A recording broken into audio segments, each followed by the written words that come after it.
The Harvest Moon Ritual. I never thought moving to a quiet rural town would turn into a nightmare. I was desperate to escape my past. City life was suffocating, and I needed peace.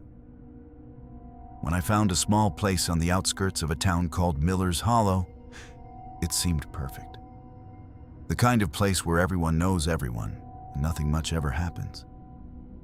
But the town had a secret. I found out the hard way.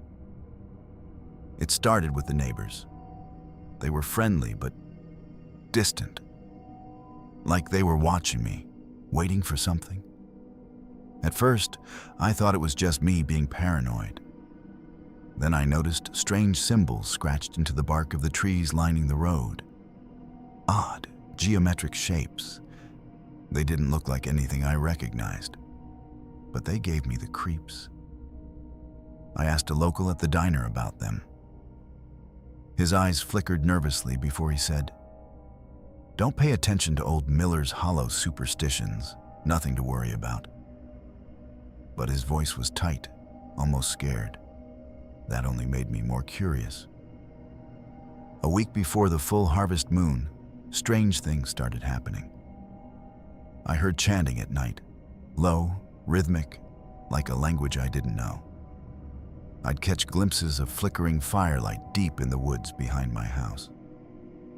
One evening, I found a crudely drawn map slipped under my door. It pointed to a clearing in the forest, marked with the same symbols I'd seen on the trees. On the back, a note. "You're invited. Join us at the harvest moon." No signature. I was terrified, but drawn to it. On the night of the full moon, I followed the map into the woods. The deeper I went, the louder the chanting became. A chorus of voices, cold and hypnotic. When I reached the clearing, I saw them. Dozens of townspeople, faces hidden beneath hoods, standing in a circle around a wooden altar. In the center was a figure bound and struggling, a young woman, terrified beyond words. The cult leader stepped forward, his voice booming. "Tonight, we honor the earth's gift. The harvest demands a sacrifice." I wanted to run, but my legs were frozen. The moonlight shone down, illuminating their faces twisted in eerie devotion. Suddenly, one of them spotted me. A scream pierced the night as they broke formation and chased me through the trees. I ran blindly, branches clawing at my skin, heart pounding in my ears. I don't remember how I escaped the woods, but I did. I fled Miller's Hollow the next day, never looking back. Sometimes, when the harvest moon rises, I swear I hear that chanting again, calling me back to the darkness I barely escaped. Story number 2, Beneath the Chapel. I've always been drawn to urban legends and abandoned places.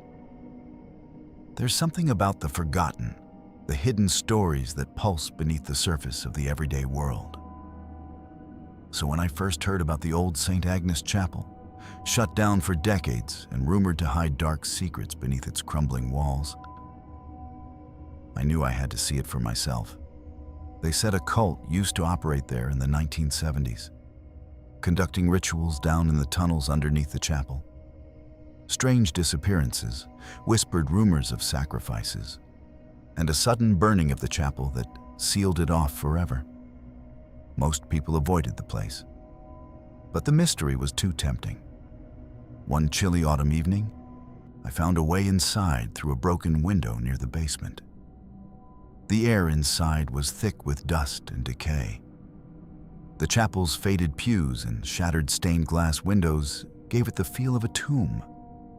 I trained my flashlight toward the floor near the altar and noticed a trap door hidden beneath a tattered rug. Heart pounding, I lifted it and descended a narrow staircase into darkness. The air grew colder with every step, and the walls closed in. The smell of damp earth and something metallic filled my nostrils. I switched on my flashlight and saw walls covered in cryptic symbols and strange markings, circles within triangles, twisted crosses, and words I couldn't decipher scrawled in what looked like dried blood. Deeper in the tunnels, I heard faint chanting. It wasn't like the singing or hymns you'd expect in a church. It was guttural, discordant, and chilling. It echoed through the winding passages, pulling me forward. The tunnels twisted and turned like a maze. I found old, rusted implements, chains, hooks, and remnants of cages. The floor was stained dark in places, and I felt an oppressive weight pressing down on me. Then I saw the chamber. A large subterranean room, lit by flickering candles arranged in a circle. In the center was an altar, scarred with scratches and stains. Surrounding it were symbols carved deep into the stone floor. I could hear the chanting growing louder, but there was no one there. At least, no visible person. Suddenly, a cold breeze swept through the chamber, snuffing out my flashlight. I was plunged into darkness. I fumbled to turn it back on, but the beam landed on something that made my blood run cold. Fresh footprints leading toward a hidden door I hadn't noticed before. Fear gripped me, but curiosity pushed me forward. I opened the door to find a smaller room, walls covered in photographs, faces of missing people, some faded, some recent. Taped beneath each photo were cryptic notes. The chosen, the next offering. A low whisper filled the room, barely audible but unmistakable. You shouldn't be here. I spun around and saw a figure standing in the shadows, pale, with hollow eyes and a twisted smile. Before I could react, the door slammed shut behind me. I was trapped. The chanting started again, louder and closer. The walls seemed to close in as the figure moved forward. I fumbled for my phone, desperately trying to call for help. No signal. Panic surged through me as the figure approached, whispering the same chilling words. Join us. Forever. I slammed my shoulder against the door repeatedly until it finally gave way. I didn't stop running until I was outside, gasping in the cold night air. I never went back to that chapel. The city forgot about St. Agnes, but I haven't forgotten what I saw beneath it. Sometimes, when I'm alone, I still hear that chanting in my head and wonder if the cult is still down there, waiting. Number 3, the silent commune. I thought I was searching for peace and purpose when I found the commune. Life had left me broken, desperate for something real, somewhere to belong. The advertisement was vague but promising. Join a community devoted to harmony and enlightenment. Silence is our strength. I arrived on a misty morning, the mountains rising like ancient guardians around the isolated settlement. The people who greeted me were calm, their eyes serene but unreadable. They didn't speak, not a word.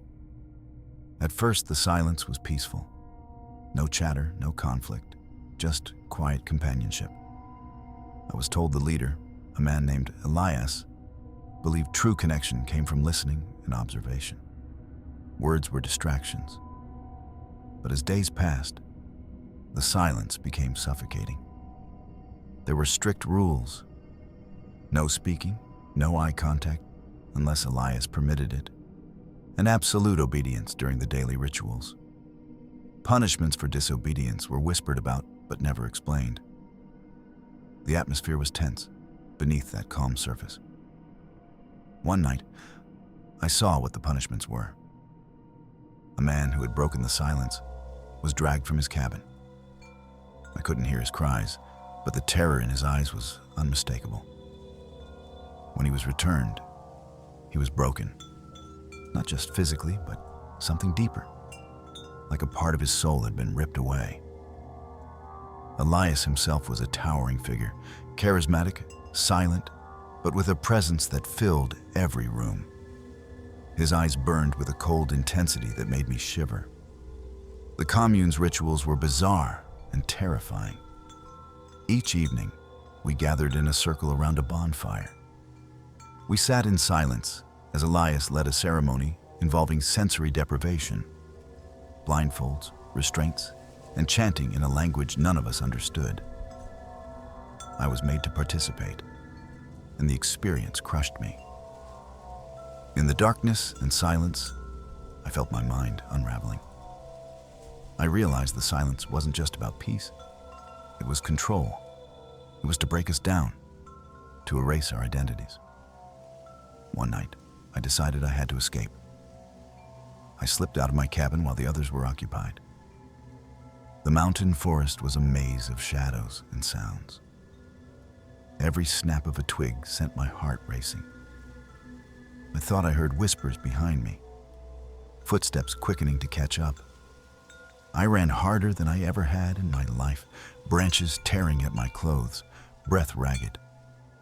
Behind me, a scream, silent but filled with rage and desperation.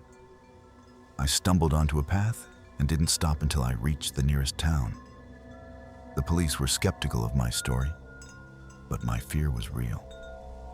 I learned the commune had vanished months later, abandoned without a trace. But sometimes, when the wind howls through the trees, I swear I hear the silent screams of those left behind, and the cold, watchful gaze of Elias, still out there, waiting to reclaim his flock.